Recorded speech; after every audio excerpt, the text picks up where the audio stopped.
Blowing the bubbles back.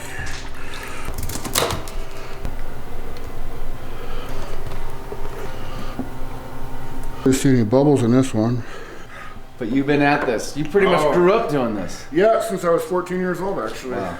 So they'll examine it for seams and bubbles and also do some prep work on it. So this leg was cast as an accessory, and they'll sprue all of those different things up. So How long have you been working here for? 16 years. 16. Wow. Yeah. What's your name? Bob. Hazen. This is a part of a fountain or whatever you want to call it. Attaches to this base here. It's actually for the Rigby Safari Rifle Company. Oh wow. Okay. Huh. And so it's a story. It's a story of a man-eater tiger, Oh really? and he's known by. He's missing one of his teeth, and the tiger sits upon top of the hill here, Right. and the hunter is standing on the ground, ready to shoot him with a Rigby double rifle. Okay. Sure. And yeah, Yeah. that's the piece. Having all these things to work on with stories included. Yeah, well, some of them do. Thank you, Bob. Well, you're very welcome. Take care. They're essentially castings in wax. They'll get all replicated, put the sprues put on, and once they're ready to get poured, the next step is over here. is brand new, just been brought in, and we've dipped it, this one, twice in that slurry alone. And this allows us to get the finest detail from the sculpture.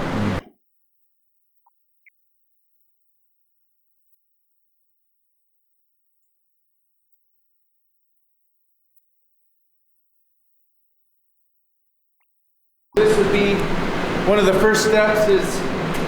This is all plaster, so they'll keep it rotating so it doesn't solidify on the bottom. It'll start to settle, but this is essentially, it's just a small coating of plaster, and then that'll be the initial dip, and then they'll add up the layers, almost like making a candle, and add up those layers so it's good and thick.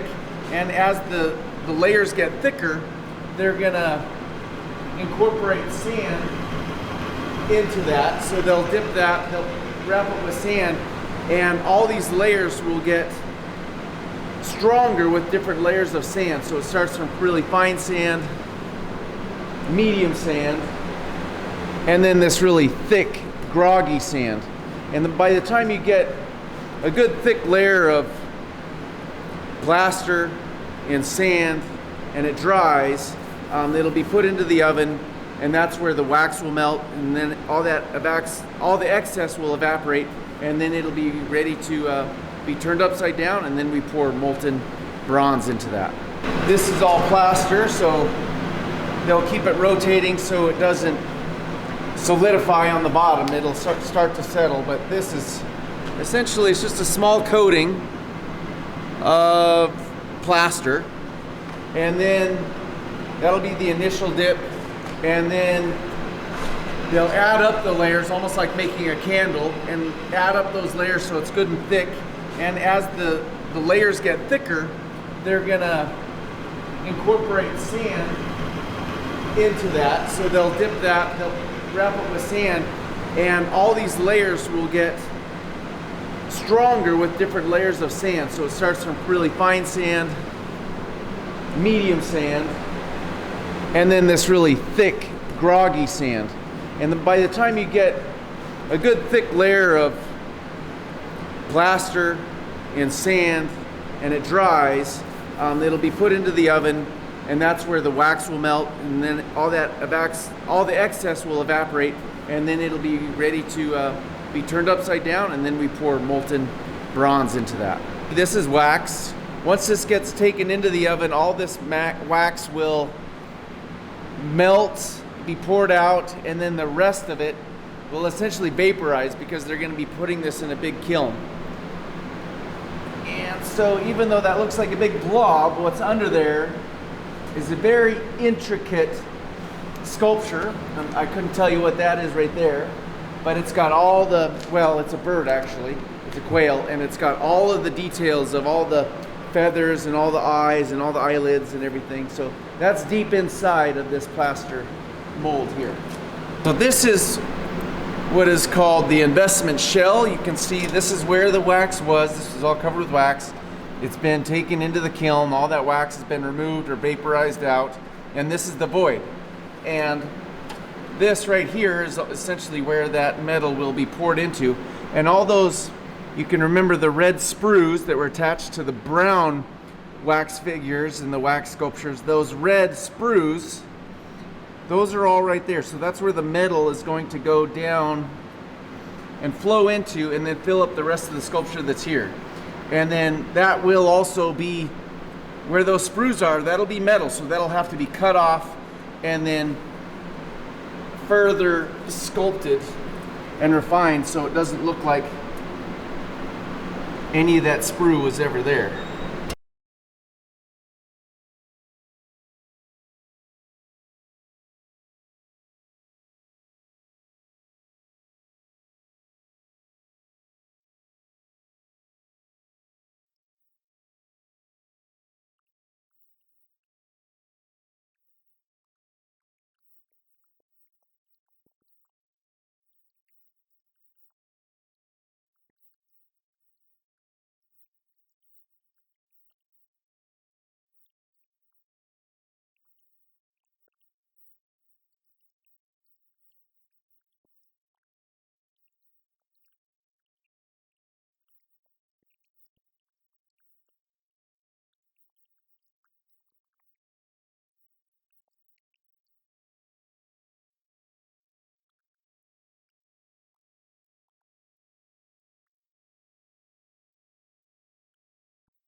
Okay, so right here, this is actually part of the cheetah.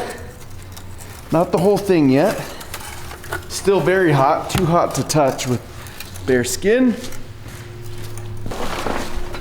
And a few more parts of the sculpture are over here. It's almost like breaking out the shell. There's the sprue.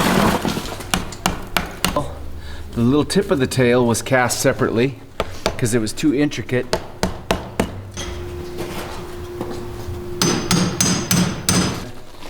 I will refile this to make a perfect union between the two pieces. And then I will TIG weld silica bronze in there, and I will essentially have to refile, remold, and by the time it's all done, this seam right here will be invisible.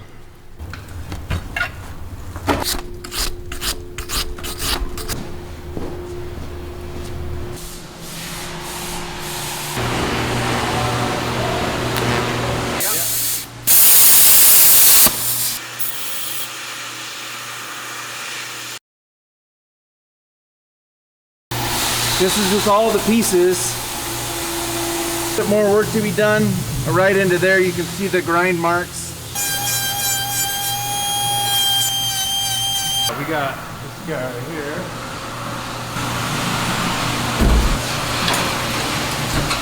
Yeah, you can look in here.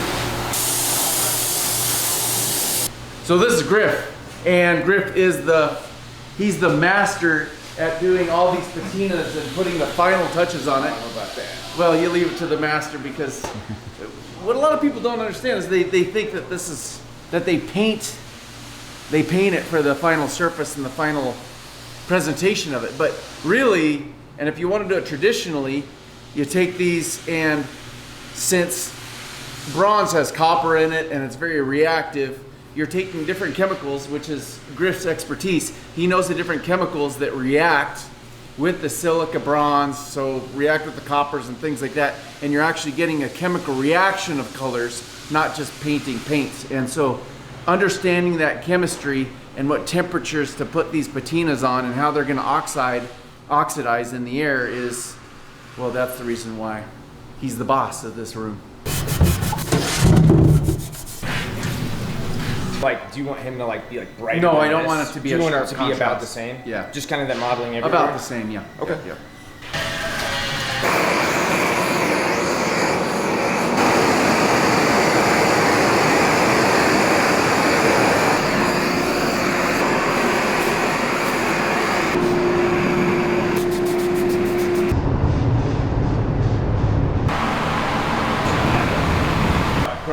Chromium oxide, okay, so pretty much the same color as really oxidized copper. And I love that color, that it just shows this rich age, that it's got kind of this nice penny, like an aged penny more or less, but then it's been out in the rain, and Griff is nailing it. We're nailing it. This is good. Oh, that's cool. You can see all the different steps that are involved with this, but now that we got the patina on here, it's just how I wanted it, just how I was visualizing it. And I do hope that all the different editions will be different. They'll have their own,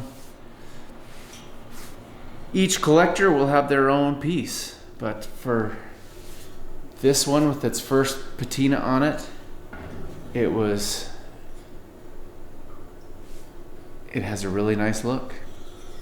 All that hard work and all that mess and all the tooling that's required, it all comes together. I'm excited.